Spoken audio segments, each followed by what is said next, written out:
Bismillahirrahmanirrahim. Assalamualaikum warahmatullahi wabarakatuh. Perkenalkan, nama saya Dani Kurniawan, NPM 201434219. Dan di sini sebelumnya saya mengucapkan terima kasih banyak kepada Ibu Lia Afrianti Nasution, SPD MPD, selaku dosen di mata kuliah Konsep Dasar IPA. Nah, di sini saya sebagai moderator dari kelompok 7 yang akan membahas tentang ekosistem laut. Tapi sebelum memasuki pembahasan materi, ada baiknya terlebih dahulu saya memperkenalkan teman-teman saya, yaitu Adinda Putri Anjanis, Devi Safitri, Desi Eka Safitri, Mela Amanda, Novia Putih Khairunisa, Nurul Rodia yang akan membaca materi tentang ekosistem laut. Nah, sebelumnya saya akan membahas tentang pengertian ekosistem laut. Pada dasarnya, ekosistem bahari atau dapat disebut juga ekosistem laut merupakan ekosistem yang ada di perairan laut. Terdiri dari ekosistem perairan dalam, ekosistem pasang laut, dan ekosistem pantai pasir di Bitarol atau dangkal. Perkenalkan, nama saya Devi Sapitri, NPM 204343146. Di sini saya akan menjelaskan ciri khusus ekosistem laut. Ciri ekosistem laut ada 4, yaitu yang pertama, mempunyai salinitas tinggi. Jika semakin mendekati khatulistiwa, semakin tinggi. 2. NaCl lebih mendominasi mineral ekosistem laut, mencapai 75%. Yang ketiga, cuaca dan iklim tidak begitu berpengaruh pada ekosistem laut. Yang keempat, memiliki variasi perbedaan suhu di permukaan dengan di kedalaman. Ekosistem laut juga memiliki peran yang begitu penting untuk lingkungan di daratan. 50% oksigen yang dihisap organisme di daratan yang berasal dari fitoplankton di lautan. Habitat pantai atau hutan bakau, estuari, dan sebagainya adalah kawasan yang sangat produktif di bumi. Ekosistem terumbu karang menyediakan sumber makanan serta tempat berlindung untuk berbagai jenis organisme dengan keanekaragaman hayati tingkat tinggi di lautan.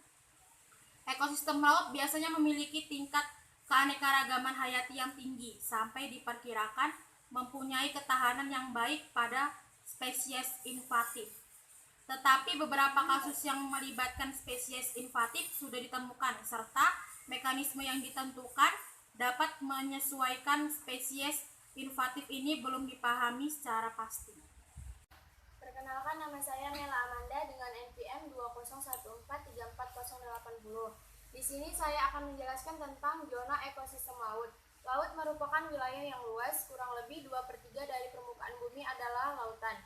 Wilayah ekosistem laut begitu terbuka sehingga pengaruh cahaya matahari sangat besar.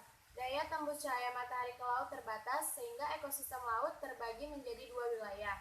Yakni laut yang masih terkena cahaya matahari yaitu fotik, daerah laut yang gelap gulita yaitu afotik. Di antara keduanya ada daerah remang-remang cahaya yang disebut disfotik. Dengan berdasarkan jarak dari pantai cerita di dalamnya, ekosistem lautan dibedakan menjadi zona litoral, oseanik, serta neritik. Secara vertikal, kedalamannya dibedakan menjadi epilagik, batiopelagik, mesopelagik, hadalpelagik, dan abyssal-pelagik. Perkenalkan, nama saya Adinda Putri Anjanis, NPM 201434180. Di sini saya akan menjelaskan tentang zona literal atau ekosistem perairan dalam. Komunitas ekosistem perairan dalam di Indonesia belum banyak diketahui secara pasti. Hal tersebut disebabkan belum dikuasainya perangkat teknologi untuk meneliti perairan dalam. Namun, secara umum keanekaragaman komunitas kehidupan yang ada di perairan dalam itu tidaklah setinggi ekosistem di tempat lain. Komunitas yang ada hanya konsumen dan pengurai. Tidak ada produsen sebab pada daerah ini cahaya matahari tidak dapat tembus. Makanan konsumen berasal dari plankton yang mengendap serta faktor yang sudah mati. Jadi di dalam laut ini terjadi peristiwa makan dan dimakan. Hewan-hewan hidup di perairan dalam warnanya gelap serta memiliki mata yang indah dan peka dan mengeluarkan cahaya. Daur mineralnya terjadi sebab gerakan air di pantai tengah laut pada lapis atas. Perpindahan air tersebut digantikan air pada daerah yang terkena cahaya, sehingga terjadi perpindahan air dari lapisan bawah ke atas. Perkenalkan, nama saya Desa Eka Sapitri, NPM 2014341191. Di sini saya akan membahas materi tentang Pantai Pasir Dangkal. Komunitas ekosistem Pantai Pasir Dangkal ada pada saat air pasang, di mana luas wilayahnya meliputi pesisir terbuka yang tidak terkena air sungai besar atau ada di antara dinding-dinding batu terjal atau curam. Komunitas di dalamnya didominasikan oleh berbagai jenis rerumputan, tumbuhan, dan ganggang. Perkenalkan, nama saya Nurul Rodia, NPM 2014341151. Saya akan menjelaskan tentang jenis ekosistem pantai pasir dangkal. Jenis ekosistem pantai pasir dangkal ada 3, yakni 1. Ekosistem terumbu karang. Terumbu karang merupakan ekosistem bawah air, khususnya laut, yang dihuni oleh hewan berkarang yang bersimbiosis dengan sejenis tumbuhan alga bernama Zooxanthellae.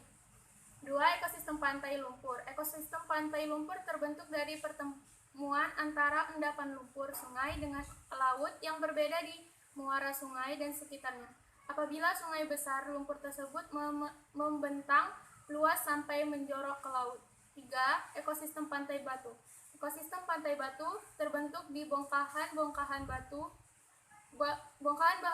batu krain yang besar atau berupa batuan padas yang terbentuk dari proses konglomerasi atau berkumpul dan menyatukan antara batu-batu kecil dan kerikil dengan tanah liat dan kapur. Perkenalkan, nama saya Novia Putih Khairunisa dengan NPM 2014344195. Saya akan menjelaskan mengenai zona oseantik. Zona oseantik adalah wilayah ekosistem dasar laut yang kedalamannya tidak dapat ditembus oleh cahaya matahari sampai ke dasar, sehingga bagian dasarnya yang paling gelap. Akibatnya, bagian air pada permukaan tidak bisa tercampur dengan air di bawahnya. Sebab ada 2 perbedaan suhu. Batas dari kedua lapisan air disebut daerah termokline. Daerah tersebut merupakan daerah yang banyak ikannya.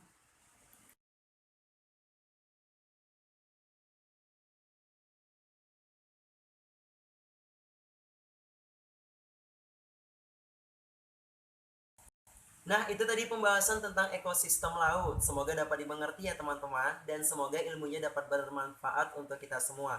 Mohon maaf apabila ada kata-kata ataupun tingkah laku kami yang tidak berkenan di hati teman-teman semua, khususnya kepada dosen juga kami mengucapkan mohon maaf sebesar-besarnya, dan kepada Allah Subhanahu wa taala kami mengucapkan mohon ampun. Akhir kata dari kami, wabillahi taufik wal hidayah. Wassalamualaikum warahmatullahi wabarakatuh.